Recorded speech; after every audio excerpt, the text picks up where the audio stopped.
भारतीय नौसेना का अग्रणी guided missile frigate INS Trikand दक्षिण पश्चिम हिंद महासागर क्षेत्र में अपनी चल रही तैनाती के हिस्से के रूप में 3 अप्रैल को तंजानिया पहुंचा।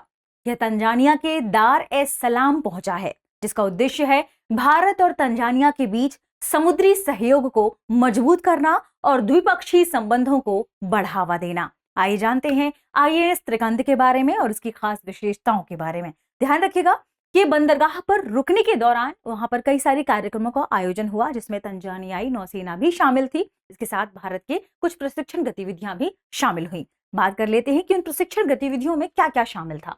ठीक है, तो भारत और तंजानिया के बीच समुद्री सहयोग यानी मैरीटाइम कॉपरेशन को बढ़ावा देना इसका मुख्य उद्देश्य है, जिसके तहत आईएनएस त्रिकंड तंजानिया पहुंचा है। ठीक है, दोनों देशों के रिश्तों को मजबूत करना इसका मुख्य उद्देश्य है। इंटरऑपरेबिलिटी क्षमता को बढ़ाना, दोनों देशों के बीच द्विपक्षीय संबंधों को मजबूत करना और बेहतर करना।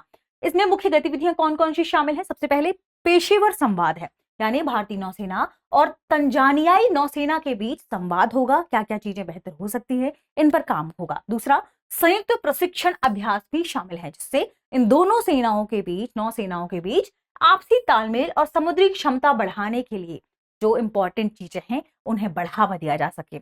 और तीसरा है सामाजिक व सामुदायिक कार्यक्रम, जिसमें योग सत्र शामिल है। इसके अलावा मैत्रीपूर्ण खेल प्रतियोगिताएं भी इसमें शामिल है और इसमें एक आप कह सकते हैं कि सांस्कृतिक कार्यक्रम के रूप में सांस्कृतिक संध्या भी होने की बात कही गई है, जिसमें जहाज पर ही इसे आयोजित किया जाएगा, जिससे लोगों के बीच जुड़ाव और बेहतर होगा और बढ़ेगा। बात कर लेते हैं आईएनएस त्रिकंद के बारे में कि ये क्या है, कब इसे शामिल किया गया था। तो भारतीय नौसेना का यह एक उन्नत रूस निर्मित तलवार श्रेणी का गाइडेड मिसाइल फ्रिगेट है, जो अपनी स्टील्थ तकनीक यानी रडार से भी छिपने की जो क्षमता है उसे स्टील तकनीक कहते हैं। स्टील तकनीक के लिए जाना जाता है। यह ब्रह्मोस सुपरसोनिक मिसाइलों और मारक क्षमता के लिए भी जाना जाता है। इसका निर्माण किसने किया है?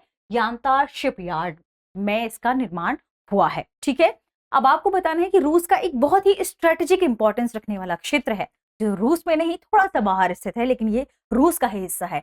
अब आपको बताना है क्योंकि इसका निर्माण उसी रीजन पर हुआ है, तो आपको कमेंट में बताना है उस स्थान का नाम क्या है और आपको मैप जरूर देखना है। जब आप मैप देखेंगे तो आप समझ पाएंगे कि उसकी इंपॉर्टेंस, उसका रणनीतिक महत्व इस स्थान का काफी है। तो आप उसे देखेंगे कि वो मैप में कहां पर है, सर्च करेंगे, उसके बारे में सारी डिटेल को खोजेंगे, जिससे आप इसे और बेहतर समझ पाएंगे। इसे 29 जून 2013 को भारतीय नौसेना में शामिल किया गया था।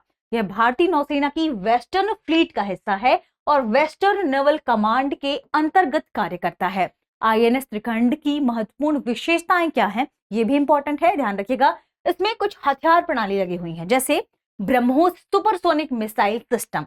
दूसरा है still surface to air missile system, जिसे सैम कहा जाता है। Still to surface to air missile system है, ठीक है, यानी सतह से हवा में मारक करने वाली। A190 medium range gun upgrade, जो कि अपग्रेड के साथ लगा हुआ है।